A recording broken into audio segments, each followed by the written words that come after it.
Telfer. Can you give it half an hour? Not Oh, for sure. No, that's fine. If you, no, we don't want that. Make sure you've got a. I see you've got a glass of water. We'll make sure that is kept full. And if you want a cup of tea, I'm sure somebody would help you get a cup of tea as well. Just complain on my own. Okay, you just stay still then. All right. We'll move on to Barry Hopping.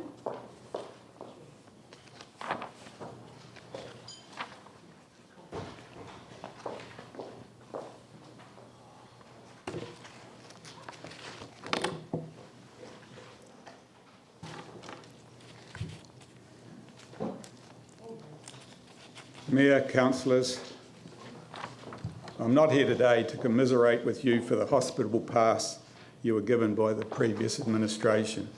Instead, I wish to encourage you to find solutions and leave your mark by resolving the economic and social issues we face. My written submission focused on the two sports complexes that between them required a council funding input of $400 million. The reality is that detailed costings and operational costs will take that figure considerably higher.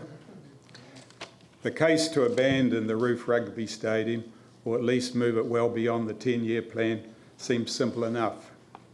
Civic Insurance say Lancaster Park can be repaired for less than $50 million. 3 independent engineering companies agree on this assessment. The CEO of the rugby union says they would be quite happy to return. Sorry, but look, everyone's done this. They've read the article that the chief executive of Civic, we're in dispute with our insurer, and it's kind of like they would say that, wouldn't they? That is their argument. We have engineers who say that it's a total constructive loss. That's why our claim is at 140 million. They think they can fix it for 50 million. It's not one of those insurance policies where we can just say, as we would like to, we'll fix it then and see if you can get an engineer to sign off on its safety. So we're in dispute, and we've got a long way to go. Hopefully they will see sense, but at this stage it's not looking as bright as it might be. No, unfortunately they've probably got the upper hand by having the money. And well, they haven't. They get it. They have to get it from their reinsurers, and our dispute is actually with the reinsurers. Civic is what you'd call the classic middleman, and actually Tim Sole fits that description very well. Yes, I realise you were upset with his unhelpful statement comments at the time, and good luck that it gets resolved. No, we need it resolved for the city's sake, yeah. So we are certainly doing everything that we possibly can. The Metro Sports proposal is not so clear-cut. The idea was born in 2012 before doubts arose regarding the massive insurance shortfalls we're now anticipating. I do not wish to deny any sport of having adequate facilities, but how do you justify a building a complex covering more than 6 hectares in inner city land, costing well over $200 million.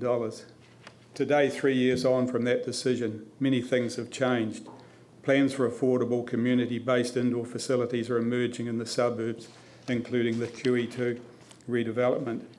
The metro has diminished from being a need status to a want status by a smaller percentage of the population.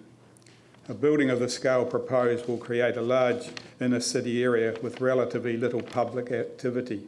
Compare this with the vibrant movement of people if instead that same hectares was used for housing. Located within 100 metres of Hagley Park and within easy walking distance of the Botanical Gardens, Arts Centre, Avon River, bars and restaurants, this could be a premium residential area. Sarah are promoting the concept of 20,000 people living in a city in the next few years. High-rise apartments are out, so where will this housing go? 20,000 people equate to about 10,000 residential units that would be needed. Do we really know what the city ratepayers want? Our Mayor, in an address to the Polytech Architecture students in January 2014, said the public was never consulted on the blueprint and the opportunity should be given. I believe it is not too late for this still to happen. The consequences of getting this planning wrong are immense. People will vote with their feet of annual rate increases in excess of 8% compounded become part of our life. To conclude, I would like to quote just one sentence from a Christchurch Press editorial, 29th of March 2014.